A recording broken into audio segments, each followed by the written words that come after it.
നമ്മളേക്ക് അറിഞ്ഞൂടെ പിന്നെ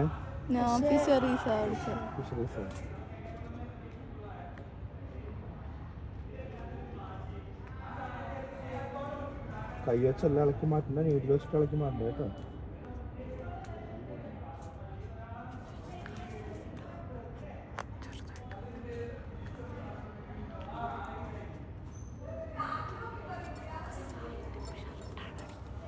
ചോറ് കൊണ്ട് കുത്തണം, കുത്തിയിട്ട് അല്ലെങ്കിൽ കവറിൻ്റെ ചോറ് എടുത്തിട്ട് അങ്ങനെ കവിത്തിട്ട് രണ്ട് സൈഡിൽ നിന്നോണം കൂട്ടിക്കെട്ട്. നനയ്ക്കൊന്നും വേണ്ട, കുറച്ചൊന്നും കഴിഞ്ഞ് വന്ന് നോക്കുമ്പോൾ വേരുണ്ടാവും. ഈ ഒരു ഭാഗം കട്ട് ചെയ്തിട്ട് കൊണ്ട് പ്ലാന്റ് ചെയ്യാൻ പറ്റും. അങ്ങനെയാണ് എയർ ലെയറിങ് ചെയ്യുന്നത്. പിന്നുള്ള മെത്തേഡുള്ളത് ബഡ്ഡിങ് ആണ് അല്ലേ? ബഡ്ഡിങ്ങിന് എന്തൊക്കെ വേണം? ഒരു സ്റ്റോക്കും വേണം.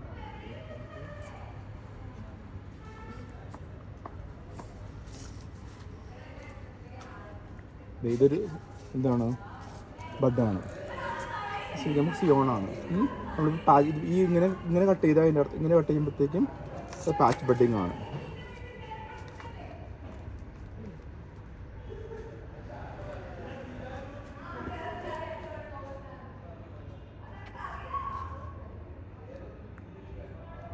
അതേപോലെ ഒരു റെക്ടാങ്കുലർ ഷേപ്പിൽ പാച്ച് കട്ട് ചെയ്തു. ഇനി നമുക്കിത് സ്യൂട്ടബിൾ ആവുന്ന ഒരു നോഡ് എടുക്കാം. ഇതുപോലെ കട്ട് ചെയ്യണം. നോഡിലാണ് ചെയ്യാട്ടെല്ലാം. ഇവിടെ ചെയ്യാമെന്ന് വിചാരിക്കരുത്, നോഡിലാണ് ചെയ്യേണ്ടത്.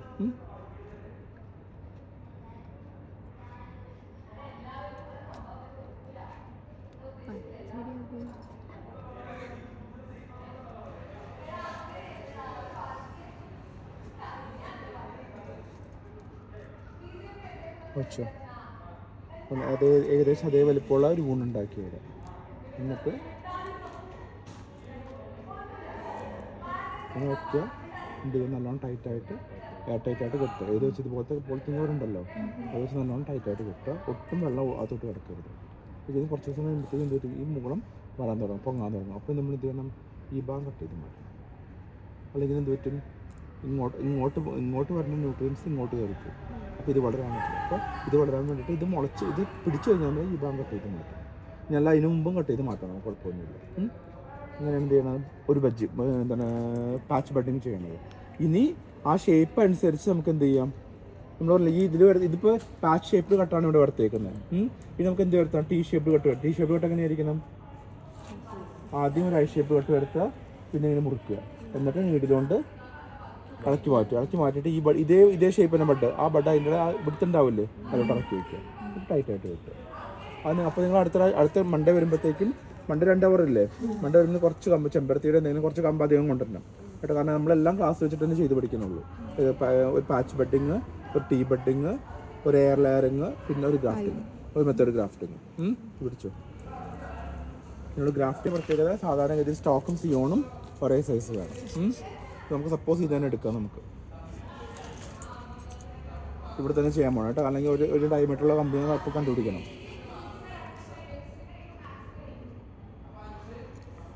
ഇതിനൊക്കെ ശരിക്കും ഈ ബ്ലേഡെല്ലാം ഉപയോഗിക്കേണ്ട കേട്ടോ. പക്ഷെ നിങ്ങളിപ്പോൾ ഈ ബ്ലേഡ് ശരിക്കും പറഞ്ഞാൽ ബഡ്ഡിങ് ചെയ്യാനും ഗ്രാഫ്റ്റ് ചെയ്യാനും പറ്റിയ കത്തികളുണ്ട്. ഇതേപോലെ കട്ടുണ്ടാക്കി.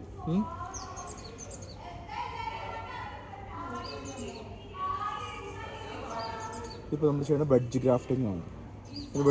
ഒരു സ്പ്ലിറ്റ് ഉണ്ടാക്കിയത് വെഡ്ജ് ഗ്രാഫ്റ്റിംഗ്, സ്പ്ലിറ്റ് ഗ്രാഫ്റ്റിംഗ് എന്ന് വിളിക്കുക. ഇനി അതിന് പറ്റിയ രീതിയിൽ ഈ ഭാഗമാക്കണം.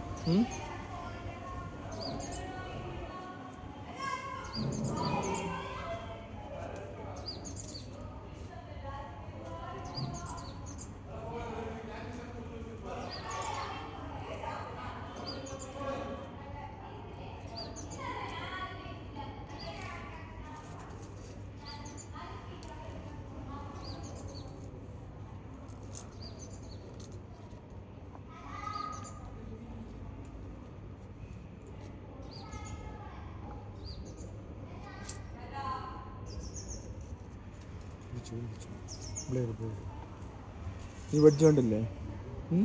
ഈ വെഡ്ജിലോട്ട് എന്തെങ്കിലും ഈ ക്ലഫ് ഇങ്ങോട്ട് ഇറക്കി വയ്ക്കുക.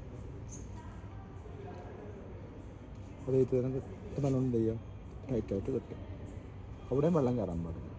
നല്ലോണം ടൈറ്റായി കഴിഞ്ഞാൽ കുറച്ച് കഴിയുമ്പോഴത്തേക്കും ഇത് വളരാൻ തുടങ്ങും. അപ്പോൾ ഇവിടെ കട്ട് ചെയ്ത് നമുക്ക് വേറെ പ്ലാൻ നല്ല, അല്ലെങ്കിൽ ശരിക്കും അതായത് ഇത് കട്ട് ചെയ്യേണ്ട ആവശ്യമില്ല. ഇത് സ്റ്റോക്ക് എപ്പോഴും എന്തായിരിക്കും, റൂട്ടഡ് ആയിരിക്കും.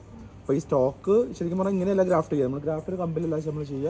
ഗ്രാഫ്റ്റിൽ തൈ മുളയ്ക്കില്ലേ, തൈ മുളയ്ക്കുന്ന തന്നെ മോൾ ഭാഗം കട്ട് ചെയ്ത് മാറ്റിയിട്ട്, ഇപ്പം മാങ്ങയുടെ തൈക്കാണെങ്കിൽ ആ തൈ മുളച്ച് വരുമ്പോൾ തന്നെ മോൾ ഭാഗം കട്ട് ചെയ്തിട്ട് വേറെ കമ്പ്, അതേ വലുപ്പമുള്ള ഒരു കമ്പ് ശരിക്കും മാങ്ങ ഉണ്ടാവണ കമ്പ് നമുക്ക് കട്ട് ചെയ്ത് വെച്ചാൽ പെട്ടെന്ന് തന്നെ തൈ വലുതാകുമ്പോഴത്തേക്കും മാങ്ങ കിട്ടും. അങ്ങനെ ഞാനിത് വെഡ്ജ് ഗ്രാഫ്റ്റിംഗ് ആണ് ഇങ്ങനെ ചെയ്യുക. അപ്പോൾ വെഡ്ജ് ഗ്രാഫ്റ്റിംഗ്, എയർ ലെയറിങ്, പിന്നെ ടീ ബഡിങ്, പാച്ച് ബഡിങ്, ഇത്രയാണ് നമ്മൾ മൺഡേ ചെയ്യാൻ പോകുന്നത്. അപ്പോൾ നിങ്ങൾ ആവശ്യത്തിനുള്ള 4 കഷ്ണം ടിഗും കൊണ്ടുവരണം, അതിനെ പറ്റി ബഡൊക്കെ കൊണ്ടുവരണം. ബഡ് നമുക്ക് അതിൽ നിന്ന് ചെത്തിയെടുക്കാൻ പറ്റും. ഇനി നമുക്ക് ബാക്കിയുള്ള സിമ്പിൾ ലെയറിങ് എങ്ങനെയായിരിക്കും?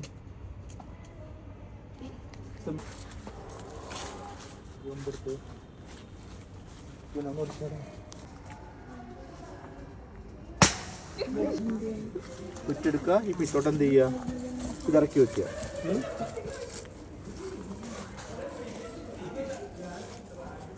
വെയിറ്റ് പറ്റൂല. വേണേ നമുക്ക് ഇവിടെ റൂട്ടിംഗ് മെഷീൻ കൂടെ ആഡ് ചെയ്യാം കേട്ടോ. ഇതാണെന്ന് കുറച്ച് എന്ത് പറ്റും, ഇവിടെ വെട്ടിയ പുതിയ പ്ലാൻ വെട്ടി. ഇനി അല്ലെങ്കിൽ നമുക്ക് ഇത് പല ഭക്ഷണങ്ങളായിട്ട് ചെയ്യാം. എങ്ങനെ എങ്ങനെ വന്നിട്ട് അത് അറിയാം. ആദ്യം ഒരു ടിപ്പ് ചെയ്യുക, പിന്നെ കുറച്ച് ഇപ്പം ഈ ബാമനി മുടി കൂടെ മണ്ണിട്ടുവാണെങ്കിൽ നമുക്ക് ഇവിടെ നിന്ന് തുടങ്ങാൻ കിട്ടും. അത് സർപ്പൻ്റെ ലെയർ, പല ലെയറായിട്ട് പോകണം. സർപ്പൻ്റെ ലെയറിങ് എന്ന് വിളിക്കും. ഇതാണ് സിമ്പിൾ ലെയറിങ്.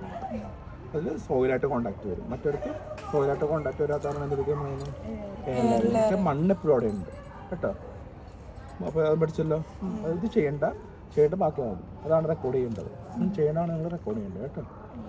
അത് വായിക്കാൾ ഡയഗ്രാംസ് ഒക്കെ തന്നോളാം. ക്ലിയറായില്ലേ?